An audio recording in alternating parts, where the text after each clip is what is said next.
Hi everyone, welcome back to the channel. Today we're going to be checking out Madness by Muse, and this is a song I've heard before, so I'm not going to call it a first time reaction or listen, but I have never seen the music video, so that will be a first time viewing. But main point today is going to be doing a big vocal and musical analysis of this amazing group. So really pumped to get into that. Guys, before we do, I have to just give a brief shout out to my partner in crime, that is TuneLark, an amazing company for online learning. If you want to get lessons for voice, for music production, for guitar, for cello, they have amazing expert instructors online to help you reach your musical goals, whatever they may be. And if you use the link in the description below, you can get 50% off a trial lesson with them to see how it works out. So big shout out to TuneLark and our partnership there.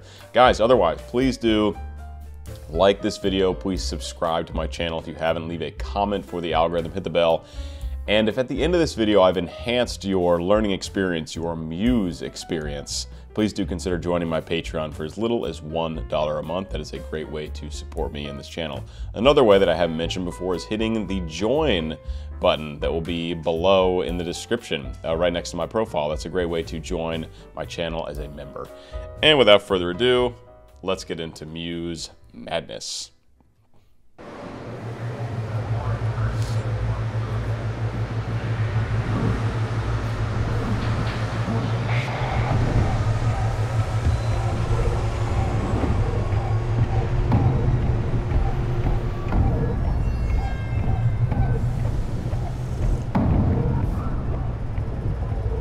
So there's a lot here that is not in the audio I've heard on streaming. There we go.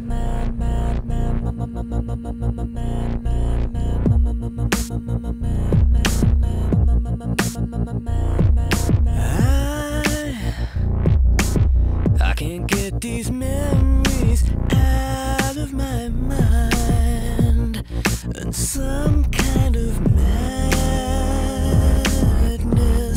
has started to evolve.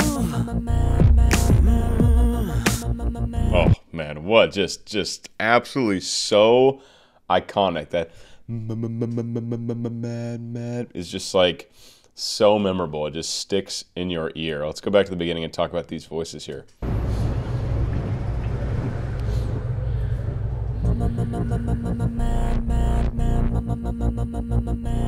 So I think this person is actually singing instead of it being chopped up and repeated in an audio production standpoint. I think the person is actually saying all the muzz here.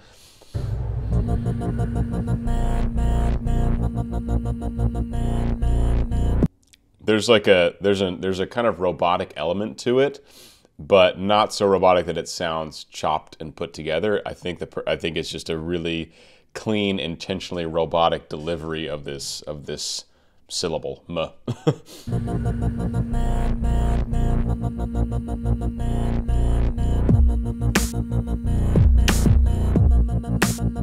It's so funny. They have this like kind of like primitive synth bass going on in the background, and then this like kind of primitive like kick snare pattern, just like very simple, like this honest to God, this backing beat, at least where it starts in this song, it sounds like a kid who just kind of like pulled out GarageBand for the first time and is like, boop, synth bass, and boop, drum kit, like electronic drum kit, drum sample.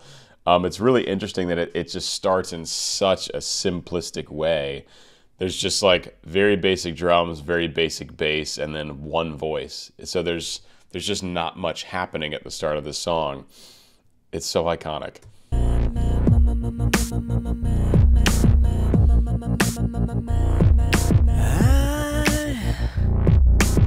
I can't get these memories out of my mind, and some kind of madness has started to evolve. So this singer really takes a breathy, soft approach. There's a lot of use of like scooping and vocal fry. I'll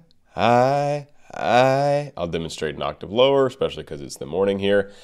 and then a breathy tone, and just like kind of like the singer's like whispering right in your ear. It's like a very intimate sound, and it pulls you in, right? The singer's not just coming out of the gate blasting away. It's a sound that introduces intrigue into the mix. So it's, you hear it and you're like, ooh, what's going on?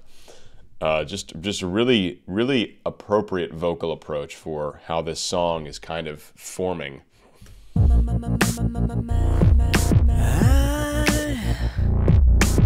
I can't get these memories out of my mind, and some kind of madness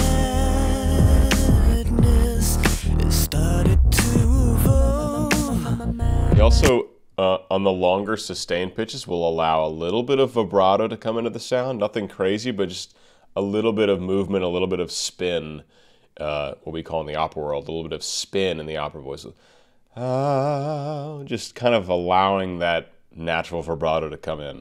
And some kind of madness has started to evolve.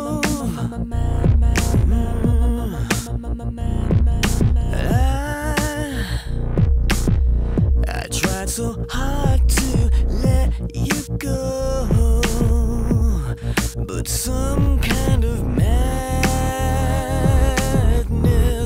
is swallowing me whole.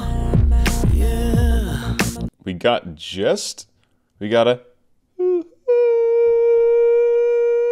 this tiny little sustained high note happening, not vocal. It's like a flute or a synth, or a very subdued synth of some kind, and it goes pretty much throughout that entire verse. And I think that's the only new element here in the second verse. There it comes in. If you look at the timestamp, it's like second 59, right as the second verse starts, and it's in the left ear. If you're using headphones, you'll hear it in the left ear primarily.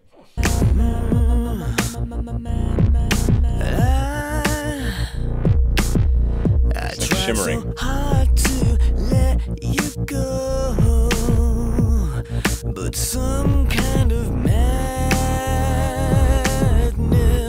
is swallowing me whole. Yeah. I like how we get the m-m-m-ms on the right ear, and we get this high-pitched sound happening in the left ear. A little bit of a stereoscopic image, despite being such a simple mix. And vocally, this the approach to the second verse here is very, very much like the approach to the first verse. So not a whole lot different there. Different text, of course, which I often don't dig into in these videos. If you're new to the channel, I primarily talk about vocal technique and other interesting production elements that I hear, as I've done a lot of work as a music producer as well. So yeah, keep an ear out for those things.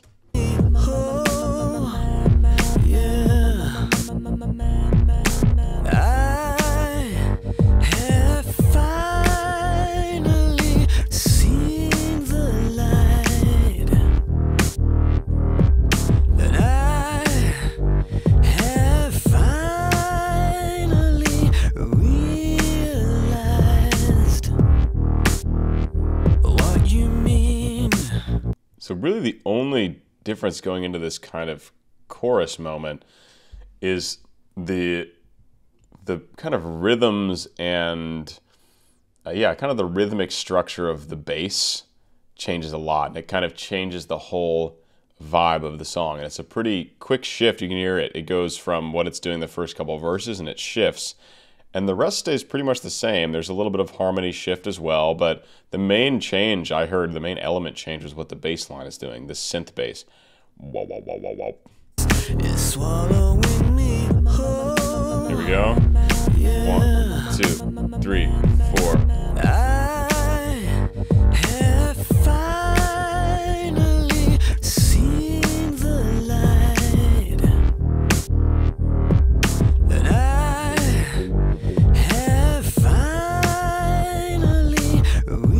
Still get that high pitch going. Drums are similar. What you mean? Vocally, also quite similar.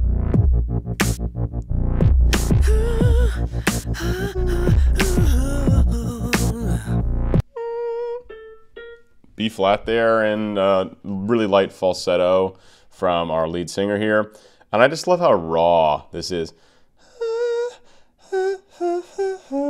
It's like, it's not trying to be super formal and super like technique based. It's just like just kind of like sighing on pitch, like a really specific, it's like an artistic version of a sigh. Is kind of what I'm hearing, because obviously there's specific pitches here, but just kind of the nature of the vocal production. You know, not much vocal fold closure, right? There's a lot of air coming through the sound. All, of course, intentional. And like breathing in between. So there's like a little bit of desperation there too.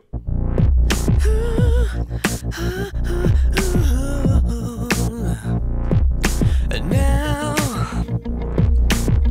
I need to know, is this real love? So now we get a very clear new percussive element.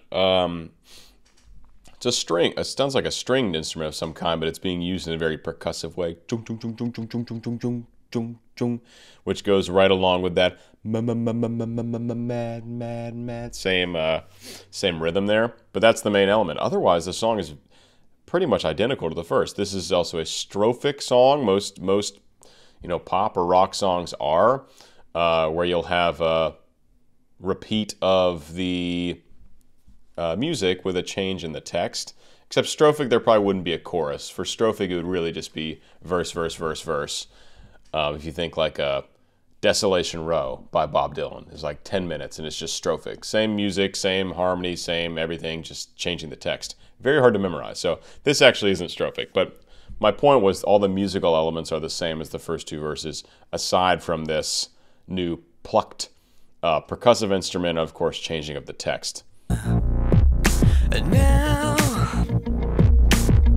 I need to know, is this real love, or is it just mad? There's a good vocal fry example on of, I think,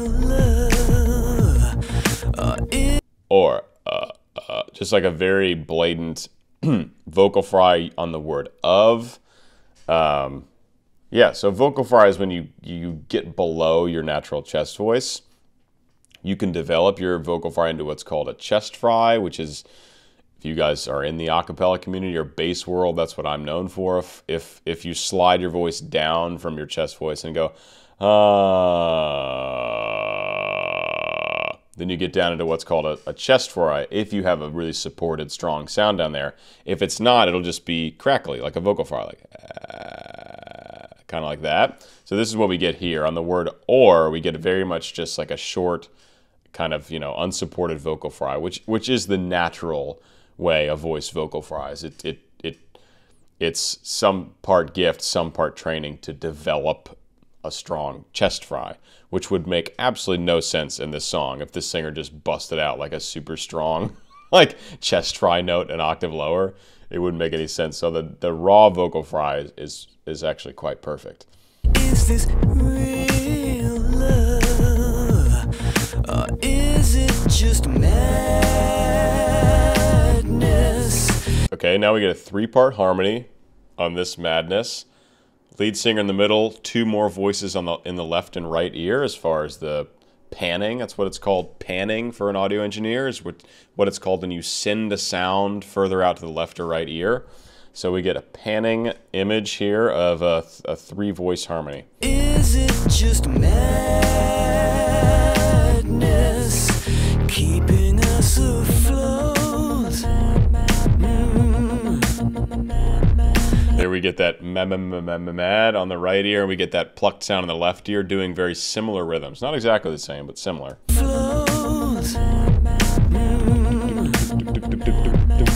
when I look back at all the crazy fights we had, it's like some kind of mad. Now we get the plucked instrument doing a harmony. Blum, blum, blum, blum, blum. It's so cool. I've only listened to this song probably in the gym or driving around. It's so fun to come back and really, really listen to all these elements. and hear what's going on. This song is doing a perfect job of either adding a new element to kind of rev the song up, or just taking a same element like a third higher. And every section, they're doing one of those two things. And so the whole time, there's an extra element adding, and so it's adding intensity to the song, but it's so subtle, you barely even notice it unless you're really thinking about it. You just feel it. So that's the art of a good arrangement, is that you can kind of subconsciously influence what the audience is thinking. And this song is just doing a marvelous job of that. But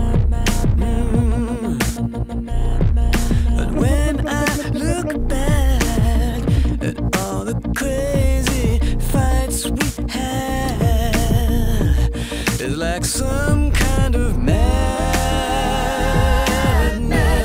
So there we get like a 5-part harmony all the way up to madness, all the way up to an F5. So that's getting way up there. Backing vocals. I don't know if it's this guy multi-tracked or if it's backing vocals from other people, but a really nice, strong, a very powerful falsetto up there on that high F. Fights we had is like some kind of madness was taking control. Yeah. Yeah. There's another vocal fry. Yeah. Yeah. Taking control, yeah. And now I have finally seen the light. See, again, just building elements slowly. We also got this leading into this second chorus, I guess I would call it. Which, again, that's another thing that is used in music to kind of bring you in. If you hear like a... it automatically kind of engages your brain towards what's happening. And again, the harmonies on these plucked instruments are higher now than they were previously. It's so cool. It's so cool hearing them just kind of layer and stack. And now I have finally seen the light. And I have finally realized what you need. What? Another vocal fry there. And this singer really is maintaining a very similar vocal production and vocalism throughout this whole thing. He really has not yet revved up intensity or gone into any kind of belting. I do believe we get that later in the song, if I remember correctly. But for now, it is remaining in this pretty breathy, intimate approach. Very fitting for, you know, what we're seeing visually. This guy is literally up in this woman's ear, and that kind of feels, this image is like how the guy is singing. It's a soft, intimate thing. He's not trying to, you know, yell across a field at this person. It's an up close and personal kind of approach. What you need.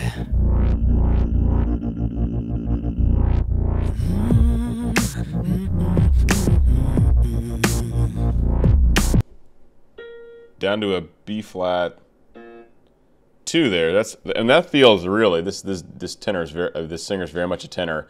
That feels very much towards the bottom of his natural chest range, like I was talking about earlier. About down to that B flat. If you can hear, just kind of, you can hear it starting to bottom out as he gets down to the bottom of this little motif here. It gets really breathy and soft.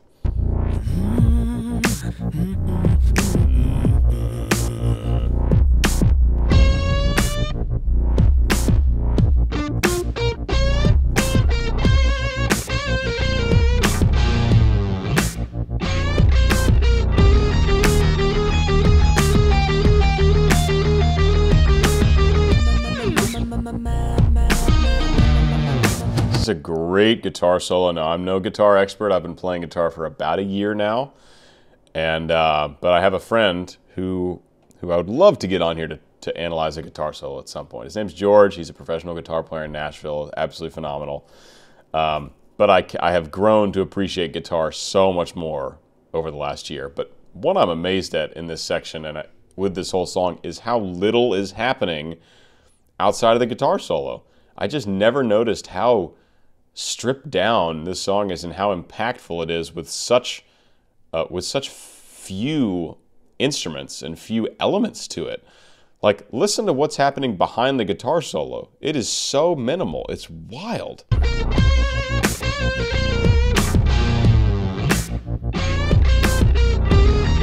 It's literally the simple drum beat and that bass and that synth bass line. That's all that's happening under this guitar solo.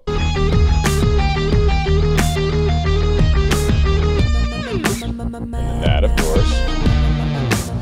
It's him singing it.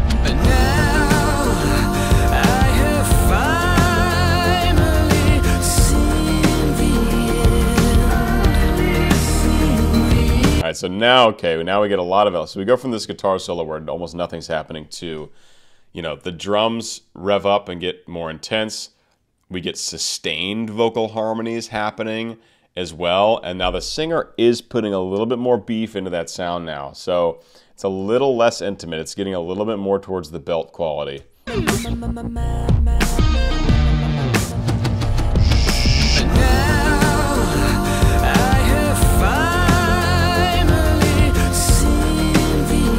drums went from like to like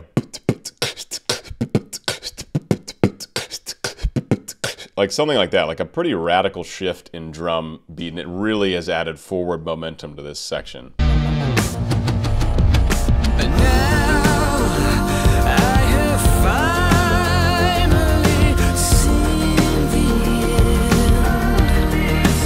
That's a belt.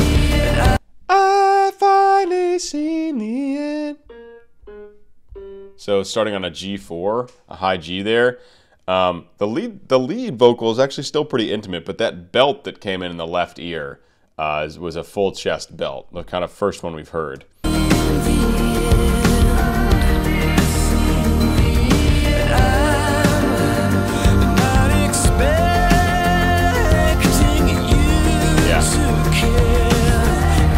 That is a little bit just how chest connected, expecting you to care. You feel that kind of yell quality. Healthy yelling, baby. That's what high belting is. That's what male opera singers are doing, and women are healthy screaming. I'm not kidding. Like, physiologically, that's what's up. So I talk about healthy yelling a lot because that's really how it is when someone's taking their chest voice really high.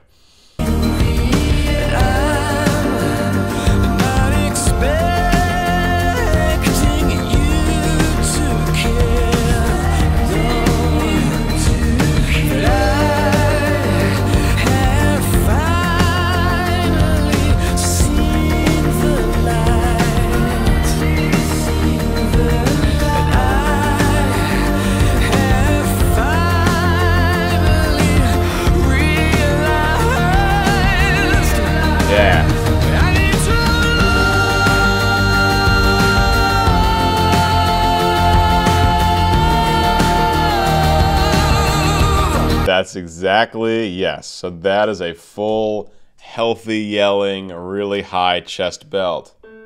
Up to a high B flat, just below tenor high C. So that is a very significant high note there from our lead singer.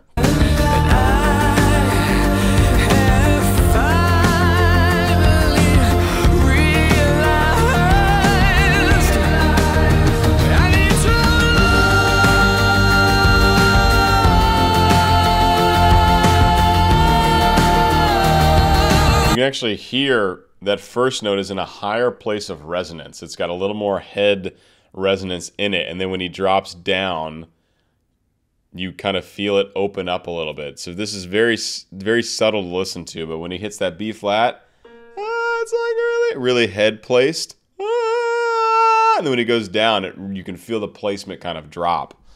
But such good vocal fold closure, such good efficiency in the sound. It's very clean, very, very clean.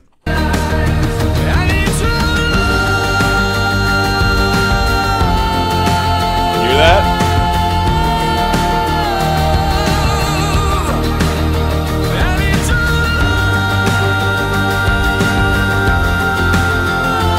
Same thing.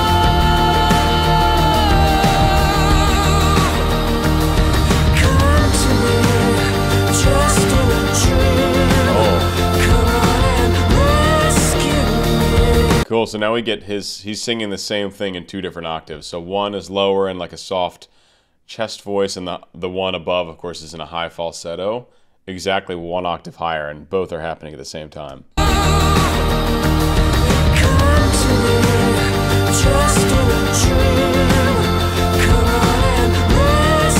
Up to an E flat 5. Yes, I know I can be wrong, and maybe I'm too headstrong. Our life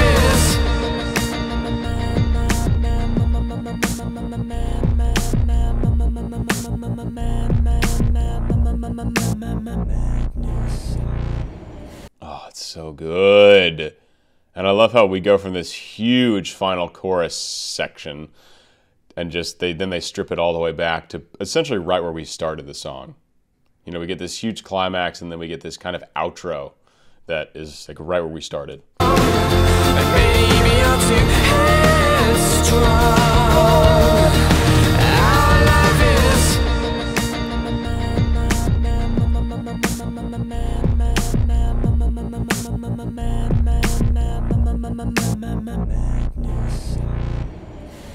Is it Terry Crews in that simulation theory? Cool. Oh man. Epic. Really cool to see the music video with this for the first time. Yeah, for sure I've heard the song a lot. I mean, I love Muse. I think they're great. So I've listened to them a lot in the gym and driving around and stuff, but you hear everything so differently when you take the time to analyze it. So hope you guys enjoyed. Hope you learned something about this song, about the singer. I certainly did, listening to this, for sure. Guys, big shout out to TuneLark, partner for this video and for the channel.